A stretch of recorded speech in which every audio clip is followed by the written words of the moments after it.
This is the Week in Sustainability from Sustain.Life. It's where our team of sustainability experts and practitioners share commentary to keep you up to date on developing stories and news. Hi, I'm Melissa Raid, the Chief Sustainability Officer of Sustain.Life, and I'm joined today by Hannah Osofsky, a data analyst from our sustainability team. You want to say hi, Hannah? Hi, how's it going, Melissa? Good. All right, so we have two stories for everyone this week. As we often do, we've got a story of lows and a story of highs. So, our low, we're going to talk about how new scientific evidence shows the highest oceanic temperatures ever. But rounding out with a high, also new research on the potential revenue and carbon impact of the EU's border tax on carbon dioxide. All right, Hannah, why don't you kick us off? Start us off with our low. What's happening with our oceans? Yeah, well, our low is a high of the temperatures in the ocean. So, starting simply, the global ocean surface temperature between 1982 and 2011 was under 20.5 degrees Celsius. And just last month, we hit a new high of a global average of 21.1 degrees Celsius. And that beats 2016's previous record of 21 degrees. And, I get that that sounds like we're working in kind of small numbers, but we're talking about the ocean. This is a huge force of distributing temperature throughout our planet and circulating equatorial heat towards the poles. And this number is coming from satellites and buoys and networks of ships around the world. It's an incredibly powerful force needed to push that average even a little bit. Yeah, that is scary just knowing what a stabilizer our oceanic system is for distributing that heat. Okay, so what can we expect from this increase? Like, what are the actual primary concerns related to ocean warming? Right. That's a huge question, but I'll start locally. I live in South Florida, and something we talk about a lot is sea level rise and the sort of miles of coastline that we're going to lose in decades to come. There are two dynamics at play here. We all remember the sort of elementary science lesson that when water heats up, it expands, and when it cools down, it contracts. That's still true on a global scale. And as the ocean heats up, it expands upward and inland. And then the other cycle at play is that these increasing ocean temperatures are contributing to glacial melt. And so, very simply, water that wasn't in the oceans beforehand is starting to pour into the cup. And these dynamics together threaten coastal and island communities everywhere. Okay, so coastal and island communities, terrible impacts. That's not always something that resonates with folks who don't live in those kinds of communities. So, is there any kind of impact that we can expect from inland communities? So, we can start talking about marine heat waves, which are occurring in the southern Indian Ocean, the South Atlantic, around New Zealand, and the northeast of Australia, as well as the west of Central America.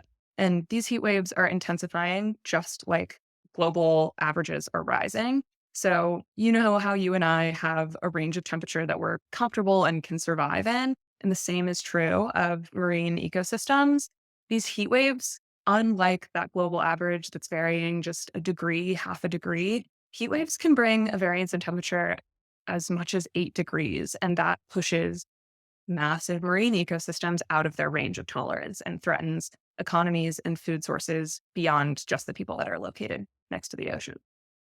Yeah, I mean, 8 degrees is huge. I don't have the IPCC warming scenarios in front of me, but when we talk about that, assessing those different scenarios, I mean, 8 degrees is basically as hot as you get in terms of even modeling out what the impact would be. So, while that isn't the average temperature, that's more of the local impact. Yeah. That's really significant for the local community.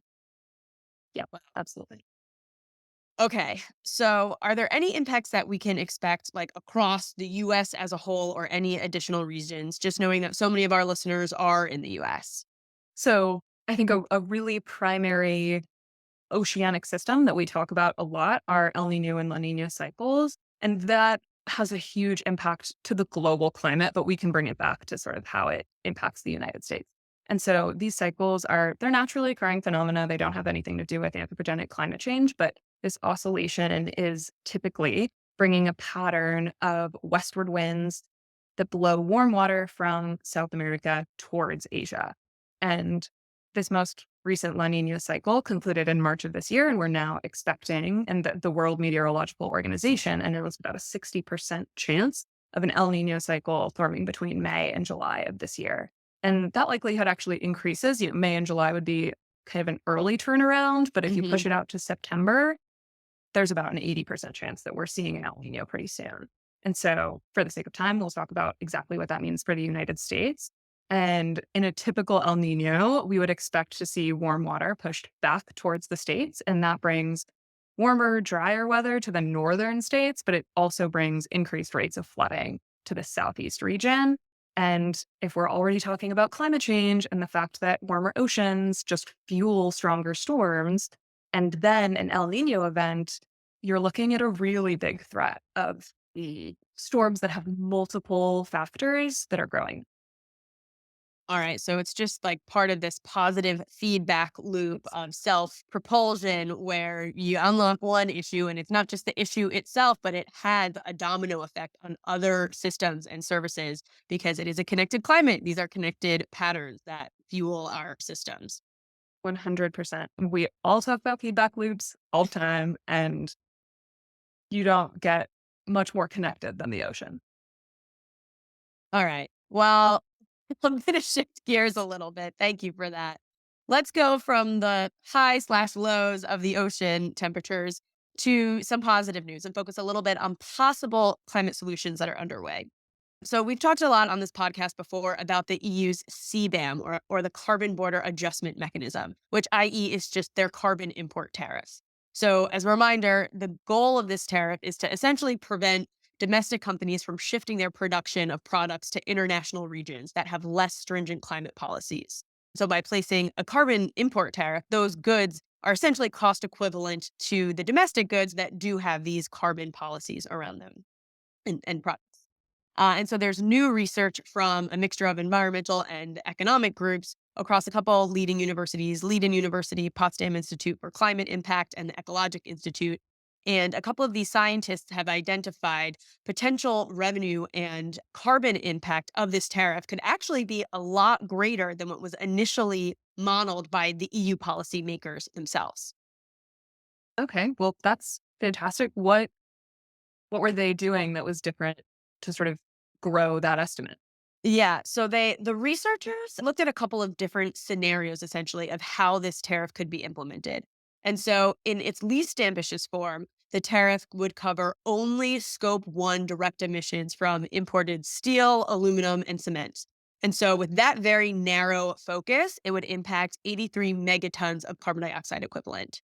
And that's the equivalent for removing over 18 million passenger vehicles from the road in a year or powering not just electricity, but heating and cooling, powering over 10 million homes in a year. And so that's the least Okay. ambitious scenario. If you expand this to a more ambitious scenario, like expanding that tariff to include direct and indirect emissions from all of the goods that arrive in the EU, the mechanism would cover over 1,500 megatons of CO2e, which is 20x of the figures I just covered. That's, even the less ambitious number sounds like a big number, but I sort of understand we're talking globally. That's huge. What are we sort of expecting around implementation? And also, if you're talking about nations producing goods to export to the EU, how are we handling the systems of all the economies related to developing nations? And these are countries that aren't playing into climate change in the ways that members of the EU are. Yeah, that's a really good point and a totally fair question. So we don't yet know exactly how this tax is going to be implemented. It's a phased approach, and I think its fully operational year is set to be 2026. But you're absolutely right that many of the production-based regions have relatively small domestic markets. So they're really counting on the EU buying and importing these goods to support their economies. And so one solution is, of course, that you could exclude these specific economies and countries from the tariff. But that's kind of like giving like a free ride carte blanche. That's not really going to solve the solution towards, decarbonization and net zero.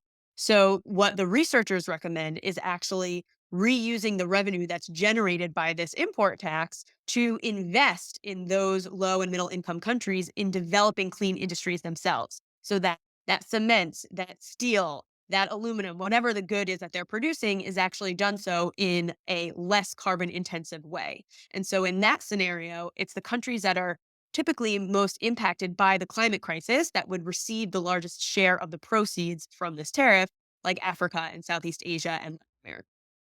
Okay, perfect. That makes so much sense in this context. And I love that they are not trying to remove revenue sources from these countries and instead just trying to improve. That's really exciting. Yeah, I mean, we talk a lot about environmental justice, and like this is applying the lens of environmental justice of how do you create policies to decarbonize our economies towards net zero that appropriately impact, the developing nations that aren't able to do the things that some developed economies and nations can. And Mm. so, I'm sure this is going to be much trickier to implement than this, brief overview and the research kind of indicates, but a really good opportunity there to close that loop and holistically address kind of like green climate financing across global economies. Fantastic. All right. Quick reminder to everybody on the line to tune in to our next webinar on May 17th on how to set science-based targets. You can register for that webinar for free on our website at Sustain.Life. Sustain.Life is a sustainability management SaaS platform with deep carbon expertise that helps future-proof small and medium-sized enterprises by taking climate action. Go to Sustain.Life to learn more. Thanks for listening and watching. Don't forget to like and subscribe to our YouTube channel or your favorite podcast platform. We'll see you next week.